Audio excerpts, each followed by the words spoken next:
ಸ್ನೇಹಿತರೆ, 400 ವರ್ಷಗಳ ಇತಿಹಾಸವಿರುವ ಕೆಳದಿ ವಂಶಸ್ಥರ ಕಾಲದಿಂದಲೂ ಪ್ರಸಿದ್ಧವಾಗಿರುವ ನಗರವೇ ಸಾಗರ.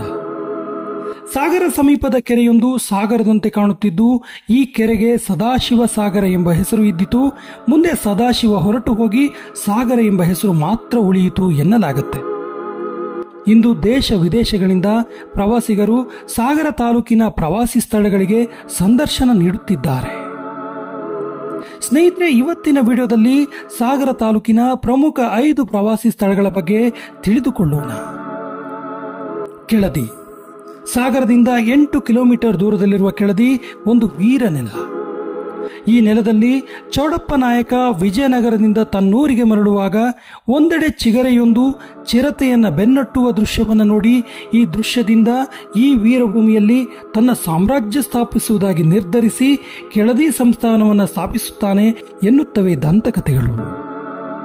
12ನೇ ಶತಮಾನದಲ್ಲಿ ವಿಜಯನಗರ ದೊರೆಗಳ ಅಧೀನದಲ್ಲಿದ್ದ ಕೆಳದಿ ಸಾಮ್ರಾಜ್ಯ ಮಹೋನ್ನತಿಯ ಕುರುಹಾಗಿ ಇಲ್ಲಿನ ಪಾರ್ವತಿ ದೇವಾಲಯ, ರಾಮೇಶ್ವರ ದೇವಾಲಯ, ವೀರಭದ್ರ ದೇವಾಲಯ ಪ್ರವಾಸಿಗರನ್ನ ತನ್ನತ್ತ ಸೆಳೆಯುತ್ತಿದೆ.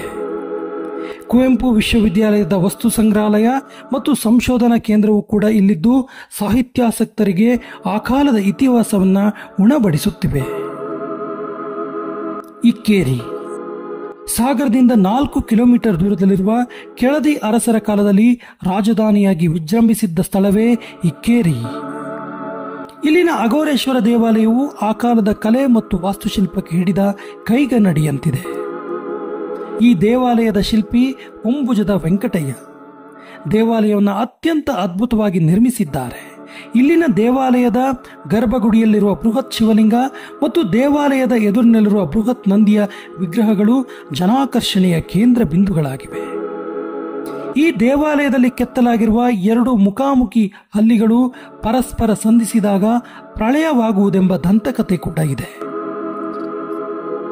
ಜೋಗ ಜಲಪಾತ. ಸಾಗರದ ಪ್ರಮುಖ ಪ್ರವಾಸಿ ತಾಣವೇ ಜೋಗ ಜಲಪಾತ. 879 ಅಡಿ ಎತ್ತರದಿಂದ ಧುಮುಕುವ ಶರಾವತಿ ಲಕ್ಷಾಂತರ ಪ್ರವಾಸಿಗರನ್ನ ತನ್ನತ್ತ ಆಕರ್ಷಿಸುತ್ತಿದೆ. ಈ ಜಲಪಾತದ ವಿಶೇಷವೆಂದರೆ ರಾಜಗಾಂಭೀರ್ಯದಿಂದ ಧುಮುಕುವ ರಾಜ, ಹೆಣ್ಣು ನರ್ತಕಿಯಂತೆ ತಳುಕು ಬಳುಕಿನೊಂದಿಗೆ ದರಗಿಳಿಯುವ ರಾಣಿ, ಕಲ್ಲು ಬಂಡೆಗಳ ನಡುವೆ ಕಿವಿಗಡಕಿಚ್ಚುವ ಹಾಗೆ ಭೋರ್ಗರೆಯುವ ರೋರರ್ ಮತ್ತು ಸಣ್ಣ ಕಿಂಡಿಯಿಂದ ರಭಸವಾಗಿ ಧುಮುಕುವ ರಾಕೆಟ್ ಜನಾಕರ್ಷಣೆಯ ಕೇಂದ್ರ ಬಿಂದುಗಳಾಗಿವೆ. ಸಾಗರದಿಂದ 28 ಕಿಲೋಮೀಟರ್ ದೂರದಲ್ಲಿರುವ ದೇಶದ 2ನೇ ಅತಿದೊಡ್ಡ ಜಲಪಾತವನ್ನು ಸಂದರ್ಶಿಸದವರೇ ಇಲ್ಲ. ವರದಪುರ. ಸಾಗರದಿಂದ 6 ಕಿಲೋಮೀಟರ್ ದೂರದಲ್ಲಿರುವ ಶ್ರೀ ಶ್ರೀಧರ ಮಹರ್ಷಿಗಳ ಆಶ್ರಮವೇ ವರದಪುರ.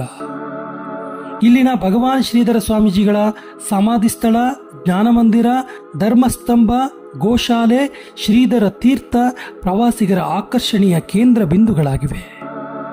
ಇಲ್ಲಿ ಶ್ರೀಧರ ಸ್ವಾಮಿಗಳು ಸಮಾಧಿಸ್ಥರಾಗುವ ಮೊದಲು ಕೆಲವು ವರ್ಷಗಳನ್ನು ಕಳೆದರು ಎಂದು ಹೇಳಲಾಗುತ್ತೆ.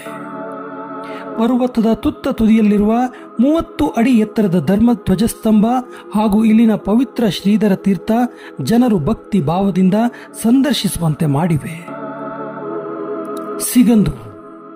ಸಾಗರದಿಂದ 32 ಕಿಲೋಮೀಟರ್ ದೂರದಲ್ಲಿರುವ ಸಿಗಂದೂರಿನಲ್ಲಿ ವಿಶ್ವ ಪ್ರಸಿದ್ಧ ಸಿಗಂದೂರೇಶ್ವರಿ ಎಂದೇ ಕರೆಯಲಾಗುವ ಸಿಗಂದೂರು ಚೌಡೇಶ್ವರಿ ದೇವಾಲಯವಿದೆ.